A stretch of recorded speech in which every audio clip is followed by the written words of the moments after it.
So ayan guys, good afternoon sa inyo lahat at update muna tayo dito sa aking ginagawang bahay. Ayan. So ayan, ito yung ating ginagawang bahay. At nakapagbuhos na tayo ngayon guys. Pa-6 na araw na siyang ginagawa. Simula sa pagkabuhos ng puting. Ayan. Ito yung ating forma at may buhos na yan. Ayan guys, akit tayo, pakita ko sa inyo. Ayan siya. Sarap. Ayan siya. Ayan. So 6 na araw na siyang ginagawa. Ito. So ito yung buhos niya.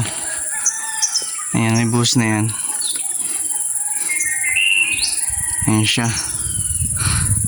So okay na. Bukas babaklas tayo ng forma. Tapos biga naman. So yun lang guys, at in-update ko lang kayo dito sa aking ginagawa. Ayan. So yun lang guys, bye bye, salamat, bye bye.